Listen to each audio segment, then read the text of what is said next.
How to transfer photos from a mobile to a laptop faster. Hello everyone. In this video, I will show you how to transfer photos from your mobile to your laptop faster. First, use an original USB cable to connect your Android phone to your laptop. Now, on your phone, pull down the notification panel, tap the USB notification, and select File Transfers. Then, on your laptop, open this PC and click your phone's name.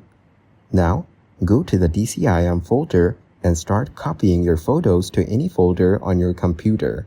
Want an even faster way if you have a ton of photos? Here's how to use the built-in Photos app on Windows 10. Connect your phone via USB, then go to Start and open the Photos app.